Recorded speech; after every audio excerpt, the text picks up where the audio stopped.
Rain we've seen lately certainly has not been enough to tip the bucket, but hopefully we've got a better chance of tipping that bucket as we head into this weekend, because this weekend is looking a lot wetter. I wanted to show you what some of our longer range models that do cover the weekend time frame are hinting at for potential precipitation. In fact, maybe leaning toward closer to 2 inches out of this weekend's forecast. At least over an inch, I think, is a good bet at this point for much of eastern Nebraska. But interesting, the models are kind of hinting lately, at least this morning, at a little over 2 inches. So something to keep in mind, because boy, have we needed it. A lot of us have been waiting on this, and even what we're watching this morning, likely maybe just going to turn into a few sprinkles over Lincoln later this morning. There are some clouds out there as we look toward downtown from our Berry Lawn camera, but mostly a quiet morning, starting out on the warmer side once again. 70 in York, here at home, down toward Beatrice, still 71 in Omaha and Columbus. Meanwhile, upper 60s is the coolest we can really talk about in terms of southeast Nebraska. Maybe Wahoo falling to about 66 degrees, but a lot of us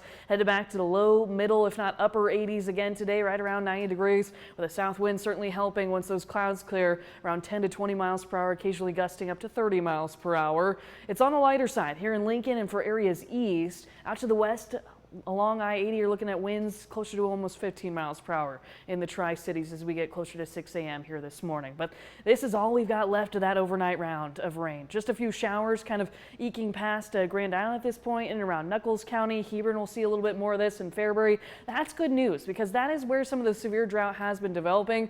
I know they could use a lot more than what moderate showers are kind of showing up on the radar, but we've got, again, some future rain headed our way, especially as we look ahead at this weekend. But throughout the rest of the day, as we get you prepared for Wednesday, again, a lot of those showers going to kind of lose coverage, fizzle out to maybe become a few sprinkles across Seward and areas just to the north of Lincoln. Maybe we miss out on that completely before the clouds will be clearing this afternoon, and it will be warmer, kind of muggy again, with a few more clouds kind of passing by. Into tonight, I think a few more isolated thunderstorms could pop up after about midnight, but those will quickly move on east. And again, we won't see maybe too much out of that if we see those develop really at all. Some uncertainty with that, and that's why we're under a marginal level 1 out of 5 risk, because we could see a strong storm or two pop up. But the better chance for severe weather, including maybe an isolated spin up in terms of a tornado, would be closer to northeast Nebraska and around West Point, Norfolk, and up towards Sioux City. That's tonight. Into tomorrow, dry, warmer, in the lower 90s for Thursday, and